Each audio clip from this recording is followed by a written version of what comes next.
जो मेन चीज़ है। तो आपने फूड क्राइसिस की बात कर रहे हैं ना, पॉपुलेशन एक्सप्लोजन इतना है, 6-6 10-10 बच्चे हैं एक एक बंदे के, ठीक है ना, ऊपर से नहीं, ये हकीकत है, ये हंसने की बात नहीं है।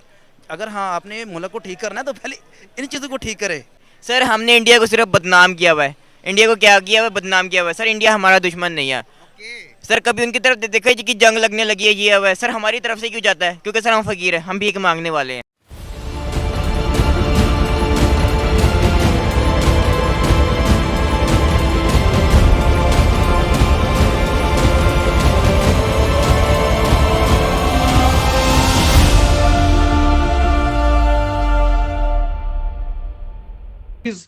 पब्लिक में आ जाए। 6 मार्च को मुस्लिम गुंडों ने अमृतसर के बाहर अटैक किया और कई हिंदू सिख मार दिए 47। और 7 मार्च को टेक्शिला के बाहर, रावलपिंडी से जरा पहले, ट्रेन में इन्होंने हमला किया और कई हिंदू सिख मार दिए। वो सारा एविडेंस है and nobody can deny that. बल्कि मार्च 1947 में इन्होंने रावलपिंडी के इर्द गिर्द कोई 5 से लेके 7 हजार सिख मार दिए थे। ये तो मार्च की बात है 47 की। So all that evidence is in the public and I have brought it in the public. अब मैं जब गया भी हूं तो मुझे वैसे ये भी कहना चाहिए, किसी ने तंग नहीं किया कि आईएसआई मेरे पीछे आई हो या कोई और आया हो, मुझे नहीं तंग किया। तो इसलिए मैं शुक्रगुजार भी हूं कि पाकिस्तान में जो स्टेट को रन करते हैं ना, वो समझते हैं कि ये बंदा जो है वो सच तो बोलता है, ये कोई दुश्मन नहीं है पाकिस्तान का। हम समझते हैं सच जब आ जाएगा तो हिंदुस्तान और पाकिस्तान 2 मुल्क भी रहेंगे, लेकिन इनमें दोस्ती हो जाएगी, भाईचारा हो जाएगा, यहाँ अमन हो जाएगा और बाकी तरक्की जो है वो फिर हो सकेगी। तो ये नेक नीति से हम बात करते हैं, इसमें बहुत वजन है।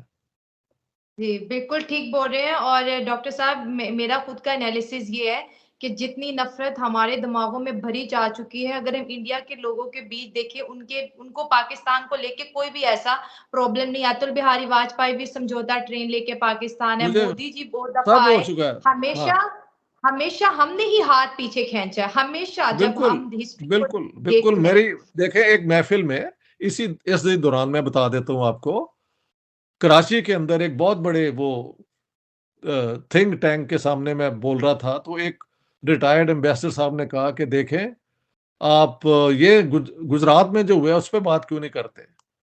मैंने कहा बात सुने। 30 मार्च 1941 को कानपुर के मुसलमान जो है उन्होंने मोहम्मद अली जिन्ना को घेरा डाल दिया और कहा कि हमारा क्या बनेगा जहां तुम पाकिस्तान बना रहे हो। यानी पंजाब में, सिंध में, वहां पे तो पहले ही पाकिस्तान है, सारे चीफ मिनिस्टर मुसलमान है, मुस्लिम मेजोरिटी में है, तो हम कहाँ जाएंगे।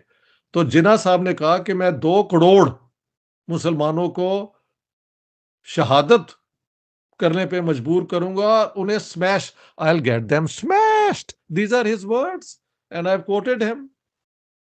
तो मैंने फिर एम्बेसडर को कहा कि बात सुनो, अभी तो चंद हजार का हुआ है ना, तो वो तो 2 करोड़ बनवाने को तैयार थे। लेकिन ये बात मैंने उसके बाद जो अगली बात की वो सुनने वाली है। मैंने कहा पाकिस्तान बना था इस्लाम और मुसलमानों को हिंदुओं से बचाने के लिए, ठीक है। तो मैंने कहा अब खोलो ना दरवाजे पाकिस्तान के, हिंदुस्तान के अंदर जो मुसलमानों पे जुल्म हो रहा है उनको आने दो, ये मुल्क तो बना ही मुसलमानों, इंडियन मुसलमानों के लिए था। तब वो चुप हो गए, क्योंकि कह देना गुजरात का इज इनफ। तो मैंने कहा खोलो दरवाजा, इसराइल बना था यहूदियों के लिए, दुनिया में कोई यहूदी जब भी चाहे वो इसराइल में आके सेटल हो सकता है, क्योंकि ये मुल्क ही यहूदियों के लिए बना था। तो पाकिस्तान हिंदुस्तान के मुसलमानों की बका के लिए बना था। तो अब अगर वाकई इतना जुल्म हो रहा है तो दरवाजे खोलो। Why should any Indian Muslim suffer in India, let them come to Pakistan. तो वहां पे फिर ये ठंडे हो जाते हैं।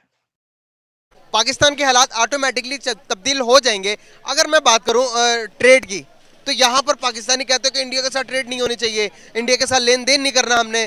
क्या समझते हैं कि लेन देन ना करने का नुकसान किसको है, हमें है या फिर उन्हें नुकसान है?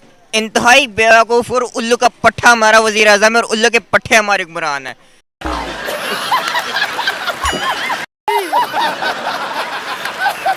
सर ट्रेड नहीं होंगी, लेन देन नहीं होगा तो फिर सर हम लोग तो भूखे मर जाएंगे।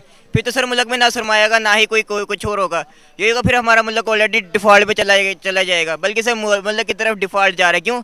हमारे एसेट्स कम, लाइबिलिटीज ज़्यादा, एक्सपेंसेस ज़्यादा, रेवेन्यू कम। तो सर क्या है, मुल्क डिफॉल्ट की तरफ जा रहा है कि नहीं जा रहा है? मुल्क दिवालिया क्यों होता है? जब किसी मुल्क की एसेट्स कम रह जाए और उसकी लाइबिलिटी ज़्यादा बढ़ जाए तो वो मुल्क डिफॉल्ट हो जाता है। सही कह रहे हैं आप, एक्यूरेट बात कर रहे हैं आप टू द पॉइंट बात कर रहे हैं। और यकीन माने कि अगर मैं आपको बताऊं कि जिस तरह के हालात यहाँ पर हमारे ख़राब हो चुके हैं अभी, तो पाकिस्तान की ये हालात है कि हमारे पास फॉरेन रिजर्व नहीं है, लेकिन बाहर से लग्जरी सामान इंपोर्ट करवाए जा रहे हैं। वो किस लिए इंपोर्ट करवाए जा रहे हैं? क्या समझते हैं आपके, अगर एक दिन का हिसाब लगाया जाए टूल टैक्स का, यहाँ से इस्लामाबाद जाते हैं या इस्लामाबाद से लाहौर आते हैं तो एक गाड़ी का 1000 है, और दिन में अगर हिसाब लगाएंगे, काउंटिंग करेंगे, 1 लाख से ज़्यादा गाड़ियाँ गुजरती हैं, फिर भी ये मुल्क दिवालिया होने जा रहा है। आप टैक्स नहीं देते, मैं टैक्स नहीं देता, यहाँ पर मौजूद हर बंदा टैक्स देता, फिर भी ये मुल्क दिवालिया होने जा रहा है। क्यों सर? ये पैसे कहाँ जा रहे हैं सारे? सर वजह ये है कि हमारे इस वज़ीर आज़म की हिर्स ख़त्म नहीं हो रही है, उसका लालच, उसका तमा ख़त्म नहीं हो रहा है। और सर लग्जरी सामान सिर्फ अपनी कैबिनेट के लिए सर मंगवा रहा है, उसकी तज़ीन और आराइश के लिए। इस मुल्क की सर उसको कोई परवाह नहीं है, कोई कुछ नहीं है। मुल्क तबाह होता है, तबाह हो जाए, मुल्क गरीब मारी भूखी मरती है, मर जाए, सर उसको कोई परवाह नहीं, उसको अपनी परवाह है, तो उसको अपनी आराइश के परवाह है। लालच, उसका तमा नहीं ख़त्म हो रहा है। तो क्या समझते हैं इस मुल्क के लिए कौन सा हुक्मरान बेस्ट है? सर हुक्मरान वही है जो सैयदना फ़ारूक आज़म की सीरत के ऊपर अमल करेगा। कौन है? कोई भी नहीं है सर। तो फिर आप किसकी उम्मीद रखें? सर बस अल्लाह की उम्मीद रखते थे कि सर देखिए हम लोग खुद भी ठीक नहीं है। हम ठीक होंगे तो हमारे लिए खुद अच्छा हुक्मरान आएगा। हम लोग अपने हक के लिए खुद नहीं खड़े होते। ये पता है सर, मुल्क की तरक्की में 272 रुपये लीटर पेट्रोल पहुंच गया। सर कौन सा रिक्शे वाला बाहर निकला है? कौन सा मजदूर इंसान है जो बाहर निकला है? सर कोई भी नहीं निकला हुआ है। इमरान खान के दौर में 150 रुपये पेट्रोल पहुंच जाता तो हम लोगों ने बातें बनाना शुरू कर दी थी। हम यहाँ पर खड़े होकर बहुत सारी बातें करते हैं इंडिया के खिलाफ। वो कहते हैं कि वो हिंदू ऐसे, तो वो सिख ऐसे, वो ईसाई ऐसे। लेकिन आज देखें प्रैक्टिकली तौर पर वो हमसे माली तौर पर और हर एक हिसाब से दुनिया में उनकी रिस्पेक्ट ज़्यादा हमसे। अगर देखेंगे माली तौर पर वो हमसे बहुत ज़्यादा आगे निकल चुके हुए हैं। क्या हम प्रैक्टिकल मुसलमान हैं? क्या वो हमसे आगे क्यों निकल चुके हैं? सर देखिए वो हमसे आगे इसलिए निकले कि सर अपने असूलों के ऊपर प्रॉपर अमल कर रहे हैं। हम मुसलमान इसलिए पीछे हैं कि हम लोग अपने असूलों के ऊपर अमल नहीं कर रहे जो इस्लाम ने हमें दिए हुए हैं। सारा फैक्ट यही है। सारा फैक्ट यही है। तो एक तरफ हम कहते हैं कि भाई मोदी जो है मुसलमानों पर जुल्म कर रहा है इंडिया के अंदर, एक तरफ, दूसरी तरफ हम है कि जहाँ पर हम कहते हैं कि हर एक को पूरे हकूक दे रहे हैं। एक तरफ जुल्म करने वाली कंट्री आज दुनिया की 5वीं मैशत बन गई है, एक तरफ हम कहते हैं कि बराबरी कर रहे हैं, तो हम तरक्की याफ्ता नहीं बन पा रहे हैं। इसको कैसे देखते हैं? सर देखें सर, वो जुल्म करने वाले दुनिया की 5वीं इकॉनमी इसलिए बने कि उन्होंने कभी किसी का हक नहीं मारा है। सर ये बताए पाकिस्तान में क्या ये लिखा हुआ है कि हमारे माए बहनें छोटे छोटे बच्चे सड़कों के ऊपर भीख मांगे, उनको कोई ना हो? सर ये उनको रोटी देना, उनको सारा उनके फाइनेंशियली एक्सपेंसेस बर्दाश्त करना किसका काम है? हुकूमत वक्त का काम है, रियासत का काम है। सर कुरान में तो यहाँ तक हुक्म है कि कोई बंदा अगर रोटी चोरी करता हुआ पकड़ा जाए तो उसके हाथ मत काटो, बल्कि वक्त हुक्मरान के हाथ काटो। कि कहा जाता है कि गांधी जी जो थे वो मुसलमानों के बहुत बड़े दुश्मन थे। क्या ये बात सच है? मेरे मन में ये बड़ा सवाल आता है, लेकिन पाकिस्तानी बुक्स में हर जगह उनको इसी तरह रिप्रेजेंट किया जाता है। मैं आपसे सच सुनना चाहूंगी। देखें जी, दुनिया के अंदर झूठ बहुत बोले जाते हैं, लेकिन ये पाकिस्तान में अगर झूठ बोला जा रहा है कि गांधी जी मुसलमानों के दुश्मन थे, तो ये मैं समझूं इंसानी तकाज़ों का वो ज़वाल है जिसके लिए कोई अल्फाज मेरे पास नहीं है। महात्मा गांधी को फनेटिक हिंदूज ने इसलिए मारा कि जब पार्टीशन हो रही थी तो यहाँ से, क्योंकि हमने पहले हिंदू सिखों पे हमले किए थे और उन्हें मजबूर किया था कि भागें, तो वहां पे जाके जब वो दिल्ली पहुंचे तो कुछ उनके मर्द जो हैं वो नंगा होकर मुसलमान औरत को दिखा रहे थे कि हम तुम्हें रेप करेंगे वरना पाकिस्तान भाग जाओ। तो वो खबर जब गांधी जी को मिली तो उन्होंने कहा कि इससे बेहतर है कि मैं मर जाऊं। तो उन्होंने मरण भरत डिसाइड किया कि I will die before this happens. हाँ जी। तो इंडियन गवर्नमेंट को फिर पूरा एक्शन, और जवाहरलाल नेहरू का पूरा रिकॉर्ड है जो प्राइम मिनिस्टर थे कि उन्होंने डंडे लेके तो पुलिस मैन को मारा कि तुम मुसलमानों पे हमले हो रहे हैं तो तुम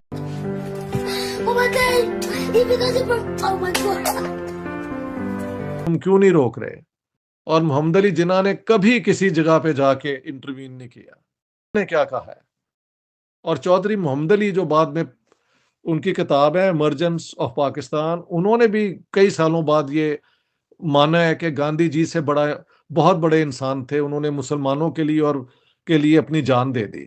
अब इन हकीकत के होते हुए अगर आप जैसे बता रही हैं, कहा जाता है कि गांधी जी मुसलमानों के दुश्मन थे, तो ये हमारी सिविलाइजेशन के एक एक ऐसा धब्बा है जिसके मतलब मैं कुछ नहीं कह सकता। ये भी कहा जाता है जी खिलाफत मूवमेंट गांधी, और यार मुसलमान गांधी जी के पास आए कि हमारी मदद करें और उन्होंने मदद भी उनकी की।